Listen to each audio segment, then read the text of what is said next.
What is going on, guys? This is DropThisBox, and I hope all of you guys out there are having a fantastic day today.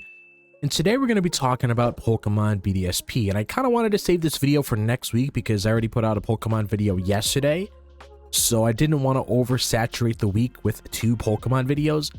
But I thought I've been wanting to put out this video for quite some time, just giving my thoughts when it comes to why some people didn't really like this game as much as they really wanted to, given the kind of things that we got into this game. And it's going to be quite the conversation when it comes to Pokemon BDSP, because this is coming from a guy that really loves the Sinnoh region. I love it.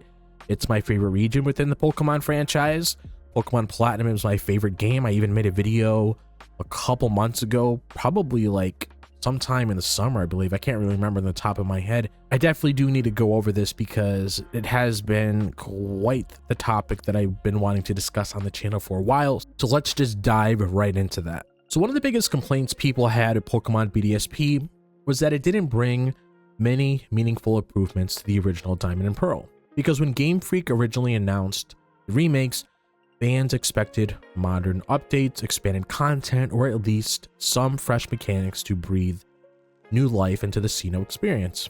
But instead, what we got was a near one-to-one recreation with very little added to make it stand out. Compared to remakes like Heart Gold and Soul Silver or Omega Ruby and Alpha Sapphire, BDSP felt like it was playing things way too safe. The art style was a big point of contention too.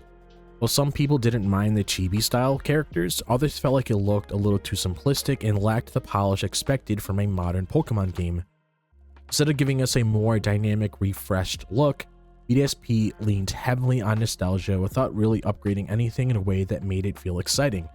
Sure, some backgrounds and battles had better visuals, but overall, it just felt like a slightly shinier version of what we already played years ago. Another major issue was the unchanged level design and mechanics. There were opportunities to fix some of the problems with the original game, like the slow battle pacing or the limited Pokemon variety before getting the national decks.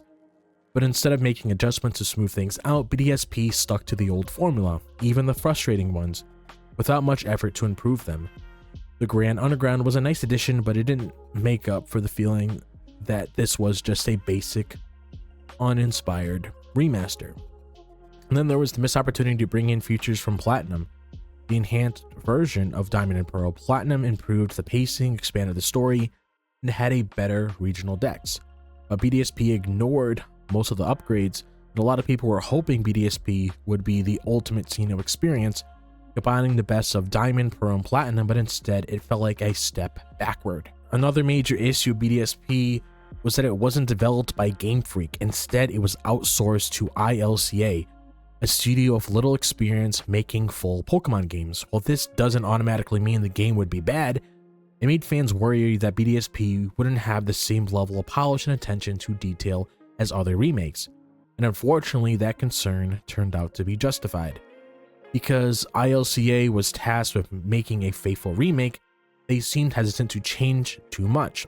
This led to the game that felt more like an HD remaster than an actual reimagining of Sinnoh. Other Pokemon remakes had always been about bringing older games into the modern era with new content, improved mechanics, and a fresh perspective. BDSP, on the other hand, felt like it was trying to play it safe rather than elevate the experience.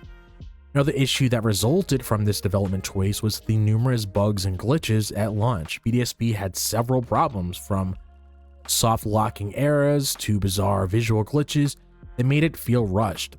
There were even duplication glitches that made online trading feel like a bit broken for a while. While some of those issues were patched over time, it gave people the impression that the game wasn't given the level of care that previous remakes had. And because ILCA was handling BDSP, Game Freak was busy developing Legends Arceus, which came out just a couple of months later and completely overshadowed the remakes. That made BDSP feel even more underwhelming because Legends Arceus showed just how much creativity and effort Game Freak was willing to put into a Sinnoh-based game, and it made BDSP look like a low-effort nostalgia cash grab in comparison. And one of the biggest complaints with BDSP was that it ignored many modern Pokemon features that had become standard in recent games. For example, it stuck to the rigid HM system instead of fully embracing the quality of life changes seen in later games. like Let's Go Pikachu and Eevee in Sword and Shield. While they did make HMs a little less annoying by letting Pokemon automatically use them, it still felt like an outdated system that should have been completely revamped. The removal of following Pokemon in cities and buildings was another letdown. Heart Gold and Soul Silver had set a high standard, while its following Pokemon mechanic, Let's Go Pikachu, expanded on it in a way that felt natural. BDSP brought it back, but it felt inconsistent. Pokemon were often awkwardly slow, or they just didn't appear in certain areas, making the future feel half-baked rather than a true addition to the experience.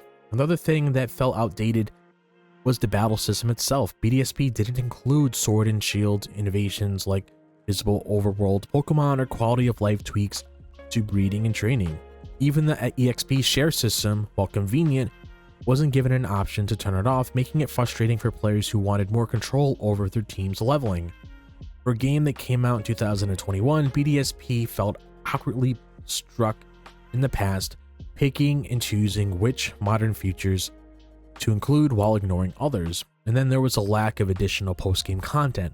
The Battle Tower was still there, but fans were hoping for something fresh, like the return of the Battle Frontier or extra story content beyond what the original games had. Omega Ruby and Alpha Sapphire gave us the Delta episode, and Heart Gold and Soul Silver gave us Kanto, but BDSP just didn't do much at all.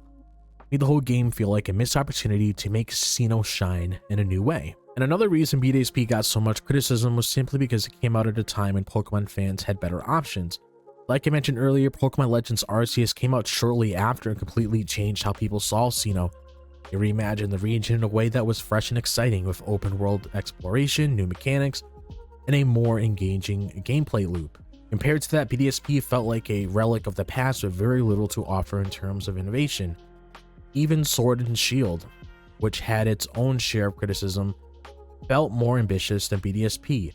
The Wild Area gave players a taste of open world Pokemon gameplay, and the DLC expanded the game with new areas and challenges. BDSP, on the other hand, didn't take any real risks or push the series forward in any way. It was just there, existing as a bare minimum remake with no significant upgrades. The fan base has also changed a lot over the years. Many people expected something more ambitious, and when BDSP didn't deliver, it felt like a letdown. Remakes like Omega Ruby and Alpha Sapphire had raised the bar for what a Pokemon remake should be, and BDSP simply didn't meet those expectations. It wasn't necessarily a bad game, but it didn't stand out in any way either. At the end of the day, BDSP suffered because it didn't give fans a reason to be excited. It wasn't a bad remake, but it wasn't a great one either. It was just fine. When you have games like Legends Arceus and Sword and Shield pushing the series forward, a game that just plays it safe is bound to feel disappointing. Like I mentioned earlier, I've been wanting to make this video for quite some time because I just wanted to share a couple thoughts when it came to how the community feels about Pokemon BDSP. So I definitely don't blame people for feeling this way when it comes to BDSP, because even me, I was expecting a little more out of this too. But other than that, that's honestly all my thoughts on Pokemon BDSP. So I'm curious to hear how you guys feel about it. Like if there's people out there that actually like the game and just enjoy it for what it was, or is there other people out there that actually had, you know, some issues with the game itself? Just be sure to let me know all your thoughts, regardless what it is, in the comment section down below. And if you guys enjoy this video, as always, be sure to like and subscribe. I'd really appreciate it. Be sure to follow me on my social media accounts, my X, Instagram, TikTok, and Facebook. Be sure to click on that bell for notifications so you guys are notified whenever I'm dropping a video on the channel. But other than that, I hope you guys are having a fantastic day, wherever the day may be. If it's the daytime, the nighttime, or the evening. And I'll see you guys in the next video. As always, peace out.